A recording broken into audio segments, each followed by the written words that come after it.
At eto na nga mga kababayan, Master Judea, nagbabalik na naman. Kumusta po kayo? Ayan, oo.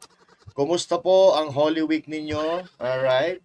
Nakapagbakasyon ba kayo? Nakapagnilay-nilay ba kayo? Nakapag-isip-isip ba kayo kung sino ang inyong iboboto?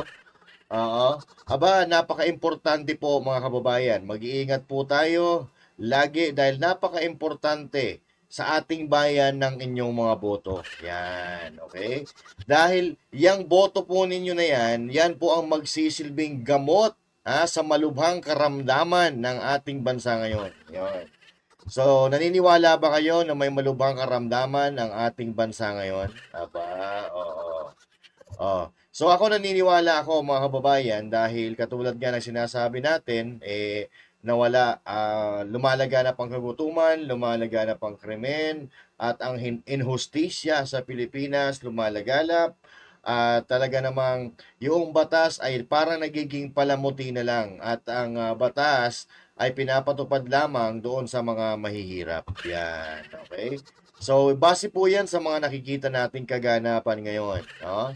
Pero mga kababayan, sabi ko nga ay napaka-importante ng inyong boto at sana ay nakapagnilay-nilay tayo, nakapag-isip tayo ng mabuti kung gusto ba natin talaga na maayos ang ating bansa, gusto ba natin na umunlad ang ating bansa, gusto ba natin na maging katulad din ng ibang bansa ang ating bansa na sila ay talaga namang matagumpay, asensado, maayos ang kanilang kalagayan at tayo dito sa Pilipinas, tayo ay napag-iiwanan mga kababayan. Okay? So, dahil sa kadahilanan, maraming kadahilanan kung bakit naghihirap ang ating bansa, pero ang pinaka-numero uno dyan, mga kababayan, na problema o sakit ng bansang Pilipinas ay ang korupsyon. Yan? Okay? So, yung korupsyon na yan, mga kababayan, yan po talaga ang nagiging balakid sa ating pag-unlad. Sa pag-unlad ng Pilipinas, sa pag-unlad ng mga Pilipino. So, dapat yung korupsyon na yan ay mawala sa bokabularyo ng Pilipinas. Yan, okay? Dapat yung mga korap na yan, dapat yan hinahatulan ng bitay. Yan. So, yan po ang pag-uusapan natin, mga kababayan, dahil humanda na ang mga korap dahil nandito na ang inyong mga katapat. Yan. Okay? So, pag-uusapan po natin, mga kababayan, kung bakit may korap, kung paano naging korap, kung bakit hindi umaasenso ang bansa natin, at kung ano ang solusyon at sino ang makakapagpabago ng ating bansang Pilipinas. Yan. So, dapat ngayon, isinisigaw natin sa bawat kanto, sa bawat kaibigan, kakilala, at kababayan natin na ayusin natin ang Pilipinas. Kapag tayo ay nagtulong-tulong, mga kababayan, kapag tayo ay nakapili or pumili ng tapat at pumili ng tamang mga leader, aba, maayos natin ang Pilipinas. Kaya naman, humanda na kayong mga korap. Banateros ay hindi magigiba. Banateros ay hindi nag-iisa. Banateros ay kami walang iba. Banateros hanggang sa huli naming hininga. Yan ang banateros, walang inuurungan. Pag tama palakpakan, pag mali ay babanatan. Yan ang banateros, boses ng ordinaryong Pilipino. Banateros ay walang makakaawan.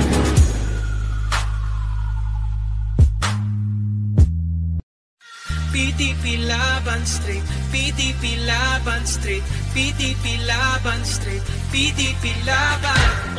Pondo, Pato, Bongo, Hinlo, Mata, Matuleta, Lambino, Rodriguez, Salvador, Kibuloy sa Senado. Pondo, Pato, Bongo, Hinlo, Mata, Matuleta, Lambino, Rodriguez, Salvador, Kibuloy sa Senado. Duterte Street, PTP Laban Street, PTP Laban Street, PTP Laban Street, PTP Laban, PTP Laban Street, PTP Laban Street, PTP Laban Street, PTP Laban.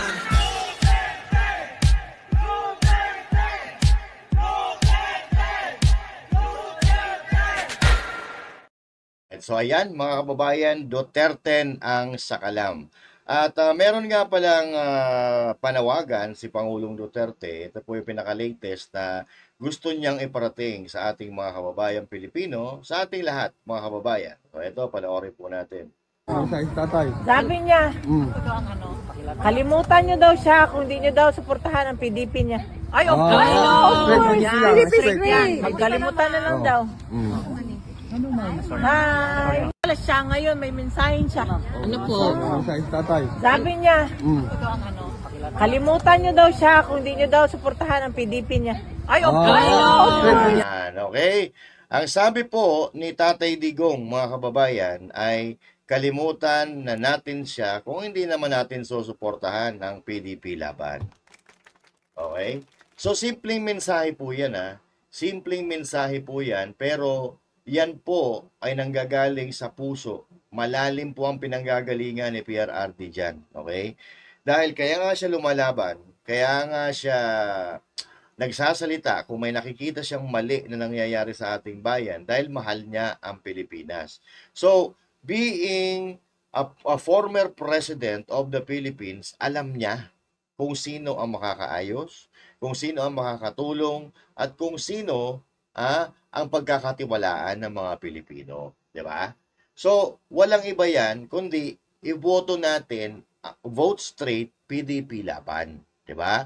Kasi tayo, sinasabi natin, maraming nagawa si Pangulong Duterte, mahal natin si Pangulong Duterte, susundin natin si Pangulong Duterte, pero minsan nagkakamali tayo, minsan nadadala tayo ng panibugo, nadadala tayo ng bugso ng ating damdamin, nadadala tayo ng pera, nadadala tayo ng pambobola. So dapat ngayon, mga kababayan, hindi na tayo nagpapadala sa mga pambobola na yan. Dahil yung pambobola, yung pambobola na ginawa sa atin, ginawa sa inyo, naramdaman po natin. Hindi tayo nakinig kay Pangulong Duterte. So ano po ang nangyari, mga kababayan? O di yung bansa natin, nagka-letse-letse. Kaya nga, tayo, ipinananawagan natin, mga kababayan, vote straight, PDP laban. Ako, katulad ng sinabi natin kanina, korupsyon ang number 1 po. Ang number 1 na kalaban ng mamamayang Pilipino at ng bansang Pilipinas. So, isa po yan sa adhikain ng PDP laban. Ang maubos ang korupsyon, matanggal ang mga korap na politiko sa Pilipinas. Dahil ako naniniwala mga kababayan, magiging chain effect po yan. Magiging chain effect po yan sa pamamagitan ng pag nawala po ang korupsyon, magiging chain effect po yan. Lahat po ng mga sangay ng gobyerno magsisisunuran yan. Magsisisunuran yan, lalo-lalo na kung mayroong leader na nag-aadvokasya ng zero corruption. Kung mayroon talagang hands-on na leader, mga kababayan, talaga naman na masusugpo po natin yan. Okay? Kasi kadalasan sa ating mga politiko, sinasabi nila hindi sila korap, hindi sila mangungurap, pero iba na pag nakaupo na. Pero noong dumating si Pangulong Duterte, napatunayan natin, mga kababayan, na kapag matino ang namumuno sa isang bayan, mayroong mararating. Kapag tayo po ay nagtatanong doon sa mga town hall meetings, sa mga meetings na dinadaluhan namin at pinapadala kami bilang representante ni Pastor Apollo Sikibuloy, mga kababayan, naniniwala sila na may nagawa si Pangulong Duterte at naniniwala din sila na hindi mag-i-endorso si Pangulong Duterte nang hindi niya pagkakatiwalaan. Katulad nung iba, ginamit yung kanyang administrasyon para maipanalo lang ang laban. Ang sabi ng mga tumakbo noon, pagpapatuloy yung mga nasimulan ni Pangulong Duterte, pagpapatuloy ang war on drugs pero hindi po natuloy. Okay? Hindi po nila tinuloy dahil nga naman, hindi naman talaga yun ang kanilang advokasya. Ang gusto nilang mangyari, makabalik sa kapangyarihan at mapatunayan yung kanilang pangalan. At ngayon, nakikita naman natin kung ano ang nangyayari sa ating bansang Pilipinas. Hindi ho ba? So now, mga kababayan, sa pamamagitan ni Pangulong Duterte, maglilikha po tayo ng maraming Duterte. At yan po yung mga inendorso ni Pangulong Duterte.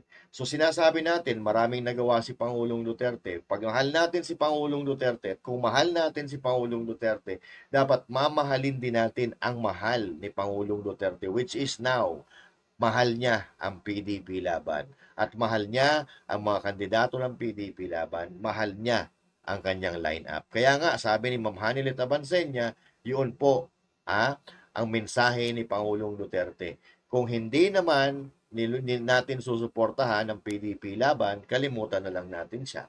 Dahil yun lang naman Kumbaga tayo, nakikinabang po tayo, mga kababayan, doon sa mga nagawa ni Pangulong Duterte, mga nagawa ng Administrasyon Duterte, napapakinabangan po natin. So bilang ganti, hindi ko naman kayo inuobliga. Okay? Ito ay bilang kultura lang ng Pilipino ang pagtanaw ng utang na loob. Pupwede ba mga kababayan, na napakasimple lang naman ng hiling ni Pangulong Duterte na suportahan natin ang PDP Laban. Vote straight, PDP Laban. So yan lang po ang panawagan ni Pangulong Duterte. Pero yung korupsyon ba, pwede bang mawala yan? Paano ba ang gagawin? Ano ba ang mangyayari sa Pilipinas kung walang korupsyon?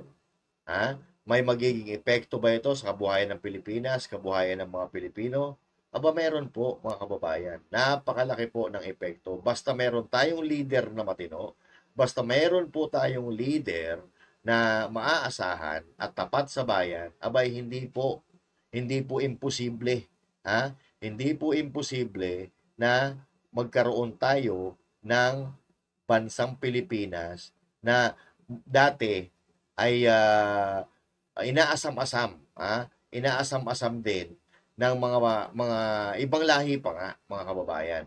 So, eto, panoorin po natin ang mensahe or ang advokasya ng isang iniindurso ni Pangulong Duterte, mga kababayan. Dahil ito sa tingin ko, si Pastor Apollo C. Quiboloy ang magiging konsensya dyan sa Senado. Dahil ito, si Pastor Apollo C. Quiboloy, mga kababayan, walang bahid ng korupsyon. Walang bahid ng korupsyon, walang bahid ng katiwalian. Kaya nga napalago niya ang kanyang organisasyon from 15 members na ngayon ay nasa 7 million, more than, and counting, dahil matino siyang leader. May magaling siyang leader, maabilidad, matalino, at lahat-lahat na, mga kababayan. Dahil hindi mo naman magagawa yan kung wala kang abilidad, kung hindi ka magaling mag-isip, kung hindi ka matalino. Pero, eto, number 1 sa advokasya ng PDP Laban ay tanggalin ang korupsyon, panagutin ang mga korap, pangungunahan yan ni Pastor Apollo C. Quiboloy, mga kababayan. Pakinggan po natin ang kanyang mensahe at ang kanyang mga sasabihin, banta dito sa mga korap na politiko sa Pilipinas. Humanda na kayo, mga korap.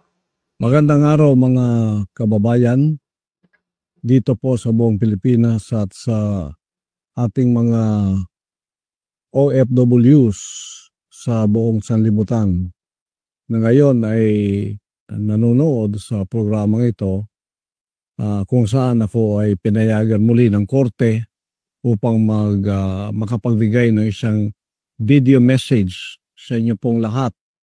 Kinalulungkot ko po na baka hindi ako payagan sa face-to-face debate, pero sa kabutiang palad ako'y binigyan ng pagkakataon ng korte na makapag-video message sa inyong lahat. Ang una-una ko pong advokasya, ako'y magtatrabaho po.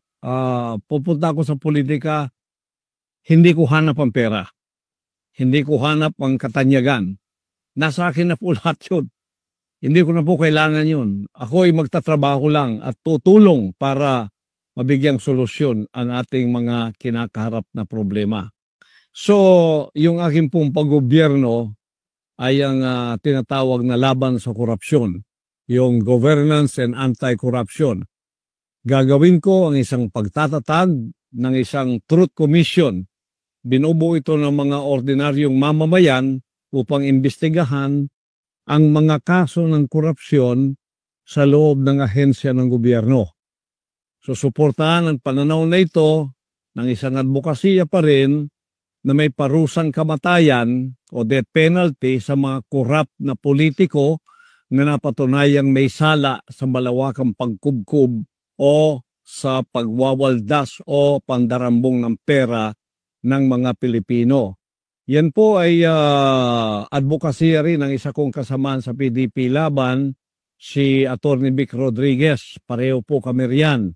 Death penalty at ibinaban niya ang ceiling ng plunder from 50 million naging 1 million na lang po. Kung ako matutupad, kahit po 1,000 lang, kailangan may death penalty na sapagkat ang maliit na pagnanakaw at ang malaking pagnanakaw, pareho lang yan sa harap ng Diyos at sa harap ng batas ng tao. Pangalawa po, yung sa kalusugan. We need a healthy Philippines. Puro kailangan malusog ang mga tao. Matanda man o bata man o binata man o dalaga o babae man. Kaya sa kalusugan, ini-endorso ko ang Mobile Health Services Program upang dalhin ang serbisyo ng kalusugan sa lahat ng ating mga mamamayan. Mga kabilang na rito ang pamamahagi ng libreng gamot. Direkta ito sa mga liblib na pamayanan gamit ang mobile clinic sapagkat hindi lahat maka-afford ng pumunta sa ospital. Ako po ay nagkaroon ng pneumonia. Dinala ako doon sa Philippine Heart Center. Nakita ko doon ang mga nakalinyang tao sa kanilang garahe, yung kanilang parking lot, no? Nagtanong-tanong ako, ang iba doon nasa 1 buwan, 2 buwan, 3 buwan na doon sila. Naghihintay para mapagamot. Hanggang iba'y namatay na nga. Kaya nasaktan masyado ang aking puso sapagkat ito ang isa sa aking nakikitang hindi inaasikaso ng ating pamahalaan. Kaya nga ang PhilHealth, mahalaga yan. Merong budget pero hindi ginagamit doon sa kalusugan na dapat ito'y ipamigay na libre ang gamot sa lahat ng tao sa Pilipinas. Bilyon-bilyon po ang pera natin yan, ngunit hindi ginagamit sa wasto. So, ipalalawak ko ang saklaw ng PhilHealth upang masaklaw ang mas marami panggamot, outpatient, pangangalaga at mga programa sa pagpapagaling o yung rehabilitation para sa mga pamilyang may mabababang kita. Sapagkat, tingnan ninyo pagka nagkasakit ang isang taong dukha, kung meron man siyang ipon, lahat ng yan ay mauubos. Kung meron man siyang munting ari-arian, tulad ng lupa o bahay, ipagbibili pa yan. Kaya nagiging dukha silang lalo dahil dyan sa problemang yan. Meron tayong PhilHealth. Asahan po ninyo, pag ako ay naging senador, inilukluk ako kasama ng aking mga kasamahan sa PDP Laban, ipaglalaban ko ang kalusugan ng ating mga mamamayang Pilipino. Libre gamot, lahat-lahat, pati doktor, pati hospital. Ipaglalaban ko po yan. Malaking laban ito sa Senado. Alam ko marami ang kukontra dito sapagkat hindi naman lahat tulad kong zero corruption. Kaya nga nawawala yung budget ng PhilHealth dahil kinukorap ito na dapat ilagay sa pangkalusugan. Saan nilagay? Sa tulay. Wala ka naman nakitang tulay. At yun ay mali. Itutuhid po natin yan. Kaya ang aking pong advokasya, ayusin natin ang Pilipinas. Ito ay isa ring advokasya ko, pagbabawas ng kahirapan, Poverty Alleviation Program. Magpapasa ako ng Philippine Food Security Enhancement Act na magbibigay ng kapital sa mga magsasaka para sa produksyon ng agrikultura, makapagbigay ng modernong kagamitan sa pagsasaka upang suportahan ang mabisang produksyon, pamamahagi at pag-iimbak ng pagkain. Susulong din natin yung tinatawag na Subsidized Utilities Program upang magbigay ng subsidiya ang gobyerno sa mga bayarin sa tubig at kuryente na nakatuon sa mga pamilyang may mababang kita. ako, kasama rin ako sa advokasyang ito. Ako'y natutuwa sapagkat si Attorney Hinlo merong tinatawag na estate subsidized farming. No? So si Attorney Hinlo, meron siyang tinatawag na estate stage farming.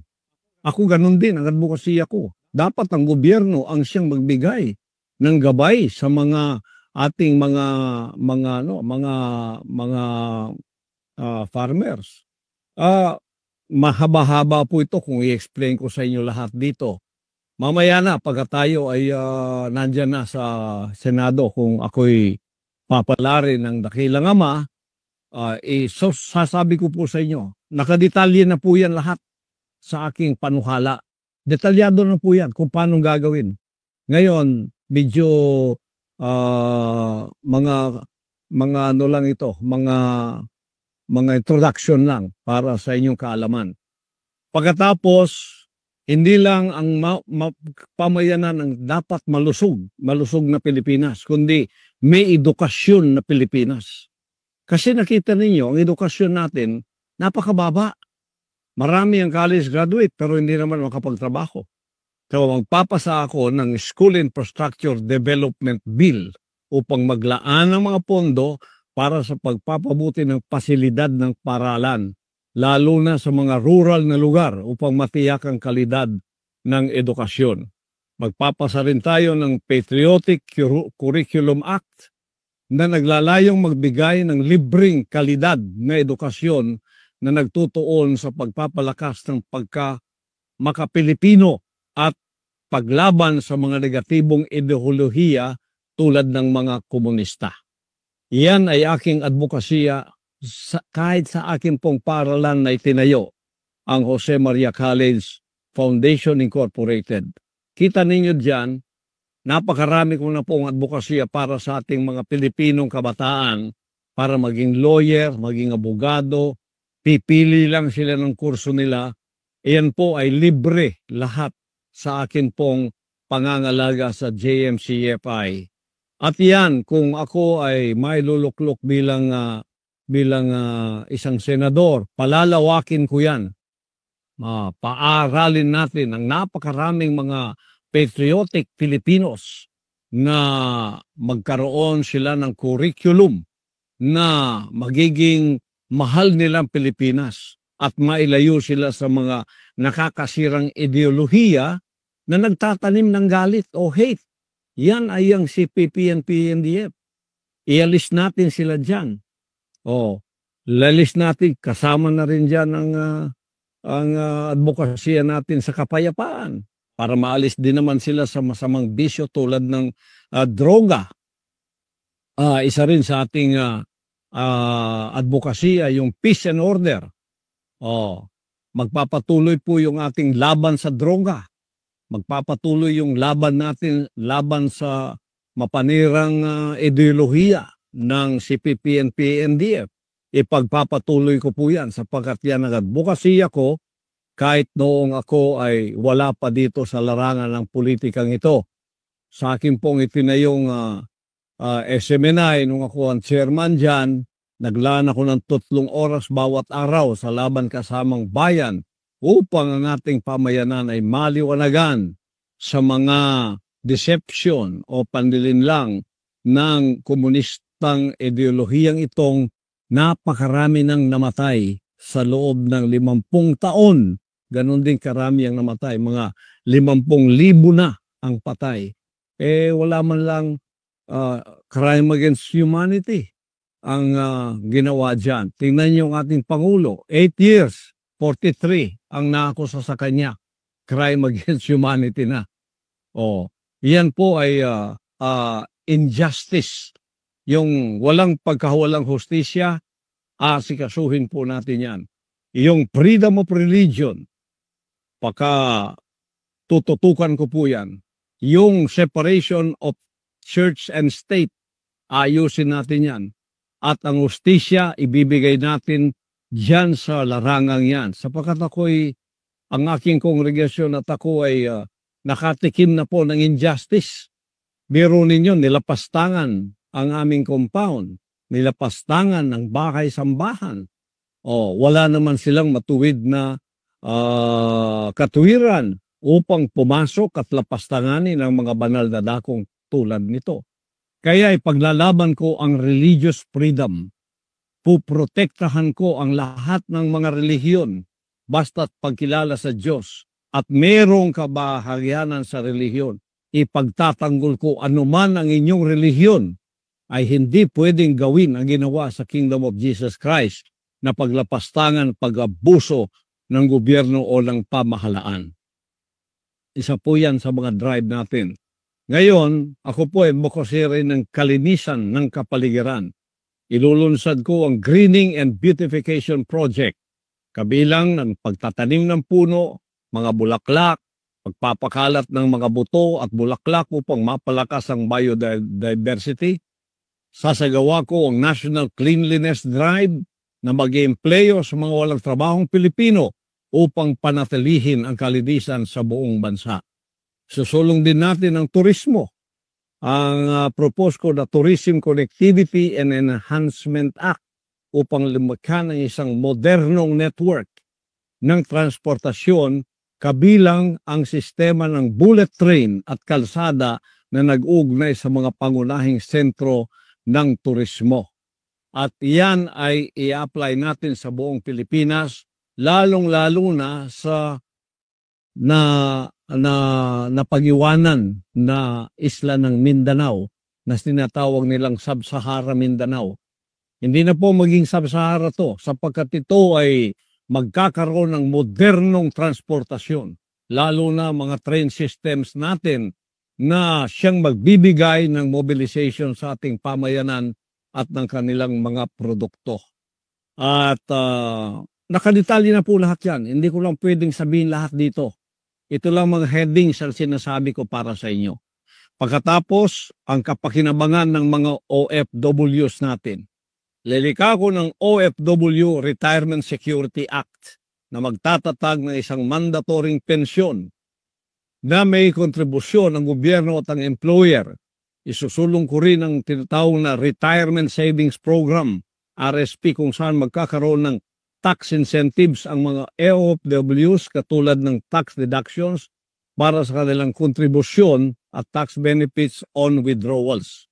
Pagsasabatas ng mandatoring pagtalaga ng legal at medical attaches sa bawat konsulado o diplomatikong post upang may kaagapay ang ating mga OFW sa panahon ng kagipitan at pangangailangang medical o legal. Yan ang aking mga iilan lamang sa mga advokasya ko. Sa akin pong pagkakulong dito, mga 70 na po, 70 ang bill na nagawa ko. Isusulong ko ito upang maging batas diyan sa Senado kasama ng aking mga kasamahan.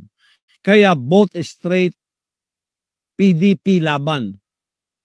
Bakit po vote straight, PDP laban? Para tuloy-tuloy po ang aming mga advokasya. Walang kokontra, walang kakalaban. Kami pong lahat ng kakaisa riyan. Pagkatapos, siguridad pa rin ito ng ating Vice President na pinaginitan ng mabuti. Kita ninyo, ini-impeach ang isang Vice President sa mga unfounded na mga akusasyon tulad ng intelligence funds, samantalang billion, trillion ang nilulustay ng mga nakapagtawag sa kumistigahan. Ngunit hindi tinantanan ng ating Vice President upang siya ma-impeach. Pag na-impeach po kayo, perpetually hindi na kayo makapaglingkod sa bayan. Hindi na kayo pwedeng maglingkod pa. Perpetual po yan. O kaya habang buhay, hindi ka na pwedeng pumasok pa sa... Kaya pag straight vote po kami sa PDP laban, ang boto namin ay siyam. Kailangan ng siyam na boto ng mga senador upang hindi po ma-impeach ang ating Vice President Sara Duterte. Kami po yun. Kaya wala pong magmamaliw. Straight tayo. Huwag na po kayong lumingon pa sa iba. Straight tayo. Kung mahal ninyo si Vice President Sara Duterte, straight po ang ating pagboto. At yan ay meron kaming special sample ba ang mga pangalan at number noong aking mga kasamahan. Ako po si Pastor Apollo Kibuloy, number 53 sa inyong balota. Huwag po ninyong kalimutan, number 53 sa inyong balota. Si Jimmy Bondok po, number 10. Si Bato de la Rosa, number 22. Si Bongo, number 28. Huwag ninyong kalilimutan. Si JB Hinlo, number 30. Si Raul Lambino, number 34. Si Rodante Marcoleta, number 38. Si Doc Marites Mata, number 42. At pagkatapos, number 56 po, si Atty. Vic Rodriguez. At number 58, si Salvador Philip Philip Salvador, number 58. At ako po, ang inyong lingkod, Pastor Apollo Kibuloy, number 53 sa inyong balota. Straight po, huwag na kayong lilingon pa sa iba para ito'y magamit natin. Alam ko itong aking makasamahan dito, katulad ko sa advokasya. Hindi kami pwedeng baguhin ng pera. Hindi kami pwedeng suhulan ng pera. Hindi kami pwedeng kumbinsihin na kumampi sa mali dahil sa pera. Hindi po. O kaya sa pabor. Napatunayan na po natin yan. Sa panahon ng ating kagipitan, hindi po namin iniwanan ang ating Pangulong Duterte. Kahit na ako'y pinahirapan, tinanggalan ng SMNI ng unlimited suspension. Hindi lang matanggal-tanggal yung franchise ng SMNI. Kaya ang kanilang suspension indefinite. Biro ninyo, inalis nila yung aming free TV. O daming istasyon yan, 18 istasyon. At ilang mga free TV sa buong Pilipinas. Biglang-bigla ginanon nila, wala naman sa batas yun. Pero silang batas ngayon eh.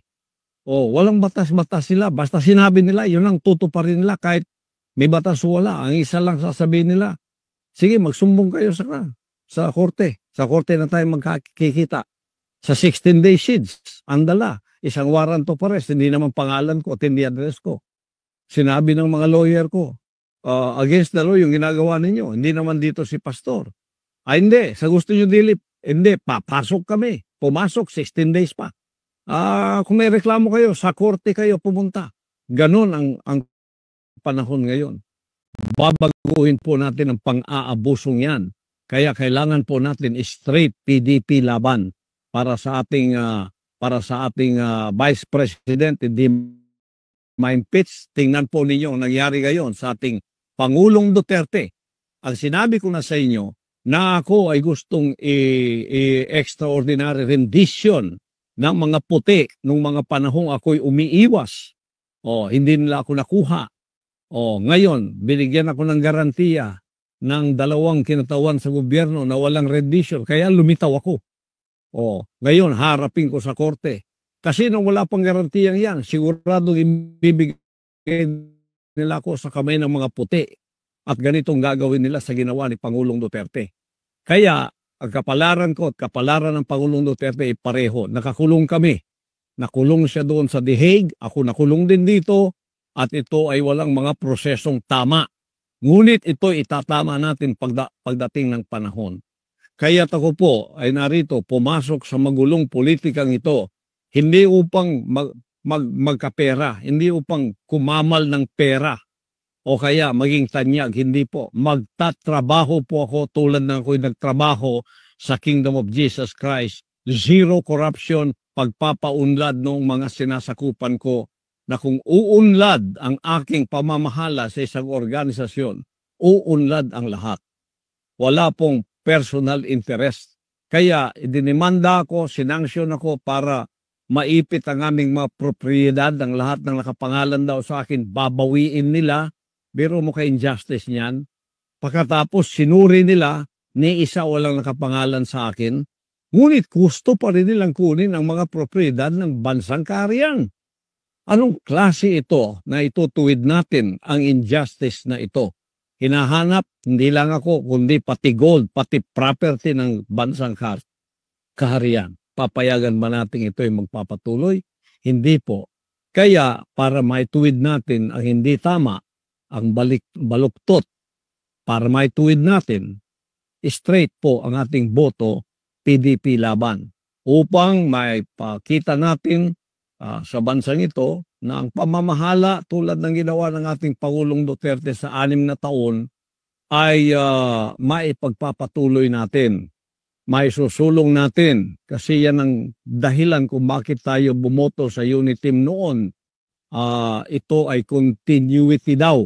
Ngunit wala pang 3 taon pinutol na yung pangakong yon. At alam natin ngayon kung ano ang kaganapan. Lahat ng ayaw, suspended. Lahat ng ayaw, suspended. Dito, suspended doon. Binabantayang maigi, hindi tayo makahinga ng maluwang sa ating demokrasya. Sa katotohanan lang, ang demokrasya natin ngayon parang wala na. Kundi tatayo ang tulad ng PDP laban at ang mga kinatawan nito na inyong iboboto sa Kongreso ay tuloy-tuloy na pong mawawala ang ating demokrasya at ang ating bansa. Huwag po nating gawin yon. Kaya straight po kayo, PDP laban, at pagpalain kayong lahat ng ating dakilang ama. Panalain natin ang ating Vice Presidente, Sara Duterte, at kasama na rin ang ating Pangulong Duterte. Ngayon ay kinulong doon sa The Hague. At ako'y ipatuloy ninyong ipanalangin na pagkatapos ng mga hearing na ito, makikita ninyo kayong mga lahat ng naniwala ay maliliwanagan kayo pagkatapos nito. Sana before pa naliwanagan na kayo sapagkat pagka ako'y dineclare na inosente ng korte, mapapahiya kayo kasama ng mga nakakusa sa akin. Kaya manalangin po tayo. Ito yung dapat din sa Pilipinas. Huwag nating kalimutan ang Diyos na makapangyarihan ng gumawa sa atin. Huwag natin siyang kaligtaan. Pasalamatan natin siya sa lahat ng ating mga pagkakataong may buhay pa tayo. Ibigay natin ang lahat ng kapurihan at kapasalamatan sa kanyang lumikha ng lahat sa atin. Kasi kung wala tayong connection sa kanya, itong lahat ng ating mga material, financial, o politikang pinag-uusapan, wala pong mga kwenta ito. Mamamatay din tayo, haharap din tayo sa kanya. Kaya huwag ninyong kaligtaan sa panahong ito ang ating dakilang may kapal. Ibigay natin ang lahat ng kapurihan at kapasalamatan sa kanya na anuman ang pinagdadaanan natin. Kung tayo ay may mabuting puso, may mabuting kalooban, hindi niya tayo pababayaan. Tayo pa rin ang magtatagumpay sa huli ng ating mga buhay. At para sa bansang Pilipinas, naniniwala akong ang gabay ng dakilang ama ay pagkakaloob niya sa bansang ito. Lalo na gagabayan kayo itong 10 na PDP laban senatorial slate. Diretso na po tayo. Huwag na tayong lumiko, huwag na tayong lumingon sa iba, diretso na po. Straight ang boto ninyo, PDP laban lahat, para tayo'y mananalo sa larangan ng ating pamahalaan at ng ating bansa. Mabuhay po kayo, mabuhay ang Pilipinas, at mabuhay tayong lahat. Ang kapurihan ibinabalik natin sa dakilang Diyos. Alright, so yun na nga mga kababayan. Totoo po yan. Pasok na pasok yung lahat ng mga sinabi ni Pastor Apollo, si Kibuloy, lahat po yan nangyari at lahat po yan ay po pwedeng maganap. Yung pagsisiro sa corruption, lahat po yan magaganap mga kababayan. Kapag katulad yan ng sinabi ko, pag meron tayong matinong leader, nagagabay sa ating lahat at magangalaga sa ating kapakanan ng ating bansa at kapakanan ng pera ng taong bayan.